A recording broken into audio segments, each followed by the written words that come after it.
Deep in the forest, where human footprints fade and instinct rules all life, there lived a woman known to the villagers as Mira.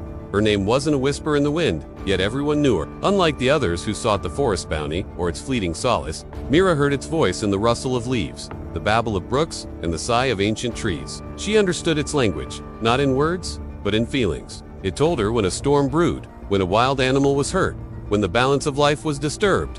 One evening, as the sun bled gold across the treetops, painting the sky in hues of farewell, Mira sat by her hut, a simple structure woven from vines and leaves. The forest fell silent. The usual chorus of crickets and tree frogs hushed their nightly song. Even the wind seemed to hold its breath. Then came a sound, a rustle, not the familiar chaos of predators on the prowl or the whisper of wind through leaves, but something limping, hesitant, yet purposeful. Curiosity piqued. Mira pushed aside the woven door curtain and stepped out. Following the sound, she found herself in a small clearing. There amidst the emerald green stood a magnificent stag, its coat the color of polished mahogany, its antlers a crown against the dying light. But it wasn't the stag's regal presence that commanded her attention. It was the way it moved, or rather, the way it wasn't moving. Its right leg trembled with every step, a stark contrast to its usual powerful gait. As she watched, mesmerized, the stag lifted its head and turned, meeting her gaze directly. In its eyes, she sought not fear, but a plea, a silent call for help. Without hesitation, Mira knew what she had to do. Grasping a staff, she moved into the darkening forest, the stag's rustling steps guiding her deeper into the emerald embrace.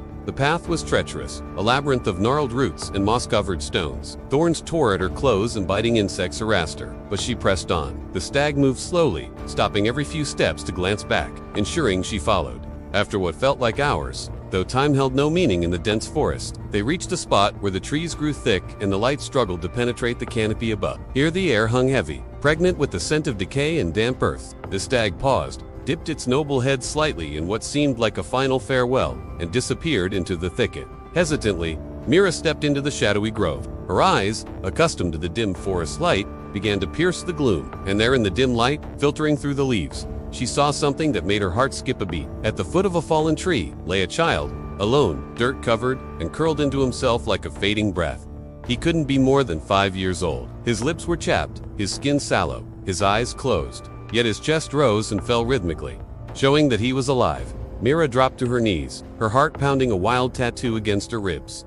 As she gently touched his arm, the boy stirred. Though he didn't stir, his eyes remained closed. Mira's touch didn't elicit a cry of pain or surprise, only a soft whimper. With trembling hands, she turned him slightly, revealing a face framed by unruly dark hair. His features, though smudged with dirt, hinted at an exotic beauty. His skin, the color of polished ebony, spoke of a lineage untouched by the sun's caress. The boy looked at her, his eyes wide with a mixture of fear and trust. Mira knew in that moment that the forest had brought them together for a reason. Fearful, yet resolute, she sat beside the boy, her presence a silent promise of care. As darkness crept into the forest, wrapping the clearing in a blanket of night, Mira's anxiety grew. The forest sounds, once a comforting chorus, now seemed like a cacophony of threats. Every rustle of leaves, every hoot of an owl sent a fresh wave of worry through her. Time, measured only by the rising and setting of the stars, ticked by. Mira stayed by the boy's side, whispering words of comfort and strength. Her voice, though shaky, was a lifeline of reassurance in the vast wilderness. Mira didn't know how long she sat there, lost in a mix of fear and determination, but the first hint of dawn light filtering through the canopy roused her from her vigil. With renewed resolve, she gently lifted the boy into her arms. His weight, though slight, was a heavy responsibility. Mira began the arduous task of carrying him back through the forest. The journey, which had been a nerve-wracking trek the night before, now seemed like an eternity. Each step was a battle against the terrain, her arms aching from holding the boy and her heart aching with worry. As the first rays of sunlight touched the forest floor, Mira stumbled out of the thicket and into the familiar surroundings near her hut. Relief washed over her, quickly replaced by a surge of new determination. The forest had entrusted her with this child, and she wouldn't fail him. Mira carefully laid the boy down outside her hut, shielding him from the rising sun. With gentle hands, she wiped the sweat from his forehead and splashed water from a nearby stream onto his parched lips. The boy, though weak, stirred, his eyes fluttering open. Mira, overjoyed to see signs of life, smiled encouragingly. The days that followed were a blur of activity for Mira.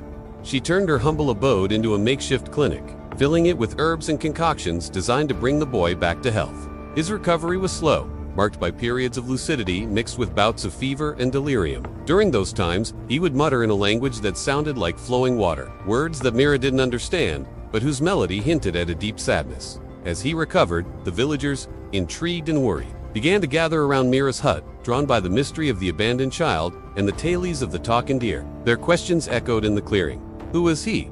How did he survive in the forest? Who had brought him there?